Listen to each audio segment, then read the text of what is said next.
দ্রব্যমূল্য নিয়ন্ত্রণে জেলা পর্যায়ে বিশেষ টাস্ক ফোর্স গঠন। জানাবো শেখ হাসিনা কি ভারত ছেড়েছেন?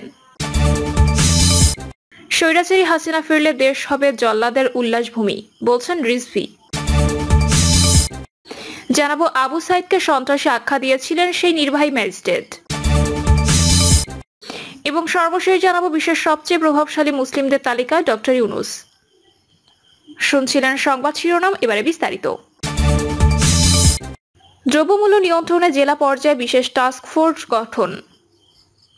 নিত্য প্রয়োজনীয় দ্রব্যের বাজার পরিস্থিতি ও সরবরাহ চেইন তদারক ও পর্যালোচনার জন্য জেলা পর্যায়ে বিশেষ টাস্ক ফোর্স গঠন করেছে সরকার। বাণিজ্য মন্ত্রণালয়ের সিনিয়র সহকারী সচিব মোহাম্মদ মেহেদী হাসানের সই করা এক প্রজ্ঞাপনে তথ্য জানা যায়। এই বিশেষ টাস্ক ফোর্সের আহ্বায়ক হিসেবে দায়িত্ব পালন করবেন অতিরিক্ত জেলা প্রশাসক, আর সদস্য সচিব হিসেবে দায়িত্ব পালন করবেন জাতীয় ভোক্তা অধিকার সংরক্ষণ অধিদপ্তরের সহকারী পরিচালক। প্রজ্ঞাপনে বলা হয়েছে এই টাস্ক ফোর্স নিয়মিত বিভিন্ন বাজার, বৃহৎ আড়ত অথবা গোডাউন অথবা কোল্ড স্টোরেজ ও সাপ্লাই চেইনের অন্যান্য স্থানসমূহ সরেজমিনে পরিদর্শন করবে এবং নিত্য প্রয়োজনীয় পণ্যের মূল্য যৌক্তিক পর্যায়ে রাখার বিষয়টি তদারক করবে।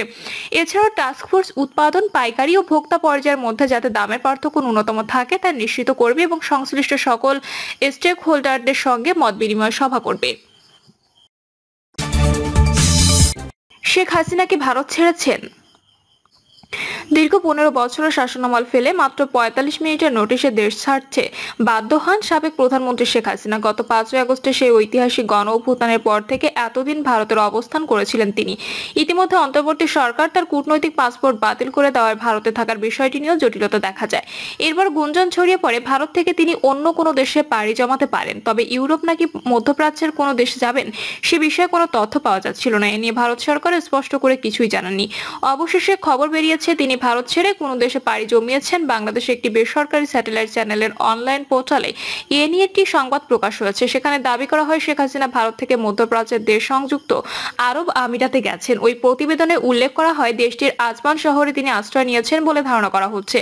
প্রতিবেদনে বলা হয় আরব আমিরাতের আজমান শহরে শামীম ওসমানের নিজের একটি বাড়ি আছে বলে শোনা গেছে, সেখানেই তিনি উঠেছেন বলে ধারণা করা হচ্ছে। সেখানে আরো উল্লেখ করা হয় শেখ হাসিনা ভারত ছেড়েছেন বলে কয়েকটি সূত্র জানা গেছে।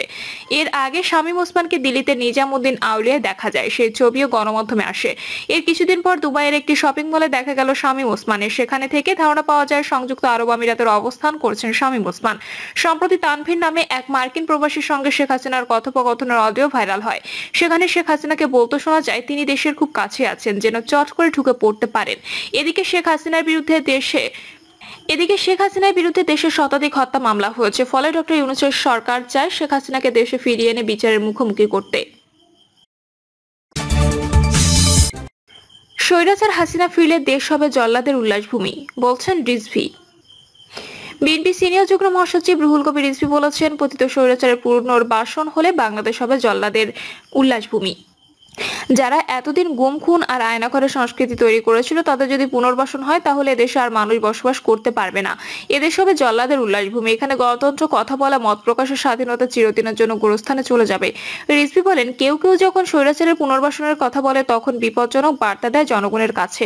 যখন কোনো উপদেষ্টা বলেন তাদের নিজেদের ঘর গোছানোর জন্য সেটি অত্যন্ত বিপজ্জনক বার্তা দেয়।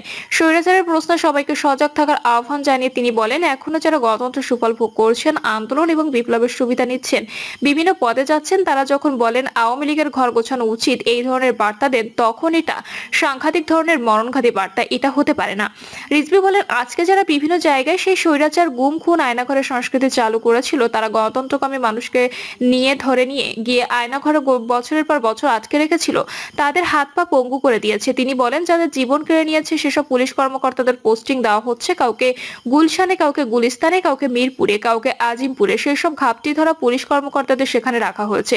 এটাই যদি উদ্দেশ্য হয় এই অন্তর্বর্তীকালীন সরকারের, তাহলে ছাত্র জনতার ওই আত্মত্যাগের কি হবে? আবু সাইদকে সন্ত্রাসী আখ্যা দিয়েছিলেন সেই নির্বাহী ম্যাজিস্ট্রেট। বৈষম্য বিরোধী ছাত্র আন্দোলনে পুলিশের গুলিতে নিহত বেগম রোকেয়া বিশ্ববিদ্যালয়ের শিক্ষার্থী আবু সাইদকে সন্ত্রাসী আখ্যা দিয়েছিলেন লালমনিরহাট জেলা প্রশাসনের সদ্য বরখাস্ত নির্বাহী ম্যাজিস্ট্রেট তাপসী তাবাসসুম উর্মি। ফেসবুকে পোস্টে আবু সাইদকে সন্ত্রাসী আখ্যা দিয়ে উর্মি লেখেন, মানে কত বড় বোকা স্বর্গে আছি এটা শুধু চিন্তা করি। আবু সাইদ বিশৃঙ্খলা সৃষ্টিকারী সন্ত্রাসী একটা ছেলে, যে কিনা বিশৃঙ্খলা করতে গিয়ে নিজের দলের লোকের হাতে মারা পড়লো, সে নাকি শহীদ। এটাও এখন মানা লাগবে। তিনি আরো লেখেন, আর এই ভঙ্গকারী সন্ত্রাসীর জন্য দেশের অথর্ব অতি প্রগতিশীল সমাজ কেঁদে কেটে বুক ভাসিয়েছে। তখন যাকেই বলার চেষ্টা করেছি পুরো ঘটনা তদন্ত সাপেক্ষ, সেই 10টা কথা শুনিয়ে দিয়েছে। প্রশাসন থেকে সরকারের দালাল হয়ে গিয়েছি, এ কথা বোঝানোর তো বাকি রাখেনি। নির্ভয় ম্যাজিস্ট্রেট উর্মি লেখেন, এই যে একটা সন্ত্রাসের মৃত্যুকে অজুহাত বানিয়ে কত নিরীহ পুলিশ ভাইদের হত্যা করা হলো, তার দায়ভার কি এই অথর্ব সমাজ নেবে? এই ছেলের জন্য প্রধান উপদেষ্টা তার দলবল নিয়ে চলে আসলেন রংপুর। লালমনিরহাট থেকে এই উপদেষ্টা দলের জন্য আবার পাঠাতে হয়েছে গাড়ি। রংপুরের বাকি 7 জেলা থেকেও গাড়ি পাঠানো হয়েছে। আবু সাইদের বাড়িতে যাওয়ার প্রধান উপদেষ্টার সমালোচনা করে তিনি আরো বলেন, এই আহামকি ভ্রমণের জন্য গত বড় গাড়িবহর পুরো বিভাগ থেকে যে গেল, তার তেল খরচ কে দিয়েছে? যাই হোক, ভিডিওটা দেখুন, ভালো মতো দেখুন আর মুখস্থ করুন, আর কি বলবো। এদিকে ফেসবুক বিতর্কিত পোস্ট দেওয়ার কারণে তাপসী তাবাসসুম উর্মিকে সাময়িক বরখাস্ত করেছে সরকার। বিকালে প্রধান উপদেষ্টার প্রেস উইং থেকে তথ্য জানানো হয়। এর আগে রোববার তাকে বিশেষ ভারপ্রাপ্ত কর্মকর্তা ও ওএসডি করে প্রজ্ঞাপন জারি করে জনপ্রশাসন মন্ত্রণালয়। প্রধান উপদেষ্টার প্রেস উইং থেকে পাঠানো বিবৃতিতে বলা হয়, ওএসডি হওয়া কর্মকর্তা তাপসী তাবাসসুম উর্মিকে বরখাস্ত করা হয়েছে এবং তার বিরুদ্ধে শাস্তিমূলক ব্যবস্থা নেওয়া হচ্ছে। ফেসবুকে সরকার ও বৈষম্য বিরোধী আন্দোলনে নিহতদের নিয়ে উর্মির দেওয়া পোস্টের জেরে গত 2 দিন সামাজিক যোগাযোগ মাধ্যমে নানা আলোচনা চলছে। তাপসী তাবাসসুম উর্মি নিজের ফেসবুকে লিখেছেন, সাংবিধানিক ভিত্তির অন্তর্বর্তী সরকারের প্রধান উপদেষ্টা বলেছেন, রিসেট বাটনে পুশ করা হয়েছে, অতীত মুছে গেছে। রিসেট বাটনে ক্লিক করে দেশের সব অতীত ইতিহাস মুছে ফেলেছেন তিনি। এতই সহজ, কাউন্টডাউন শুরু হয়ে গেছে আপনার মহাশয়। পরে স্ট্যাটাসের বিষয়ে জানতে চাইলে উর্মি গণমাধ্যমকে জানান, অন্তর্বর্তী সরকারের প্রধান উপদেষ্টা ডক্টর মোহাম্মদ ইউনূসের এক বক্তব্যের জের ধরে তার এই প্রতিক্রিয়া। বিশ্বের সবচেয়ে প্রভাবশালী মুসলিমদের তালিকায় ডক্টর ইউনূস। বিশ্বের সবচেয়ে প্রভাবশালী 500 মুসলিম ব্যক্তিদের তালিকায় স্থান পেয়েছে বাংলাদেশের অন্তর্বর্তী সরকারের প্রধান উপদেষ্টা ডক্টর মোহাম্মদ ইউনূস। তিনি ওই তালিকায় 50তম অবস্থানে রয়েছেন। জর্ডানের রাজধানী আম্মান ভিত্তিক প্রতিষ্ঠান the royal Islamic strategic studies centre এর তালিকা প্রকাশ করেছে। 2009 সাল থেকে প্রতিষ্ঠানটি প্রতি বছর এই তালিকা প্রকাশ করে আসছে। তালিকা প্রথম স্থানে রয়েছেন জর্ডানের রাজা দ্বিতীয় আব্দুল্লাহ ইবনে আল হুসাইন। 8ম অবস্থানে তুরস্কের প্রেসিডেন্ট রিসেপ তাইয়েব এরদোগানের নাম রয়েছে। 12তম অবস্থানে রয়েছে সৌদি ক্রাউন প্রিন্স মোহাম্মদ বিন সালমান। ধর্মীয় চিন্তা ভাবনা এবং রাজনৈতিক নেতৃত্ব থেকে শুরু করে শিল্প সংস্কৃতি পর্যন্ত বিভিন্ন ক্ষেত্রে গভীরভাবে অবদান রাখছেন এবং নিজ দেশে ও দেশের বাইরে মুসলমান সম্প্রদায়কে উল্লেখযোগ্যভাবে the Muslim 500 the world's most influential Muslims শিরোনামের এই তালিকায় স্থান পান। যুক্তরাষ্ট্রের জর্জটাউন ইউনিভার্সিটির Prince Alwaleed bin Talal Center for Muslim Christian understanding এর সহযোগিতায় এবছরের তালিকাটি প্রস্তুত করা হয়েছে। ছাত্র জনতার অভ্যুত্থানে শেখ হাসিনা সরকারের পতনের পর বাংলাদেশে অন্তর্বর্তী সরকারের প্রধান উপদেষ্টার দায়িত্ব গ্রহণ করেন শান্তিতে নোবেলজয়ী অধ্যাপক ডক্টর ইউনূস। 1940 সালে 28শে জুন জন্মগ্রহণ করেন ডক্টর ইউনূস। কর্মজীবনে অসংখ্য পুরস্কার অর্জন করেছেন তিনি। গ্রামীণ ব্যাংক প্রতিষ্ঠায় তার ভূমিকার জন্য 2006 সালে নোবেল শান্তি পুরস্কার পান এই কিংবদন্তি।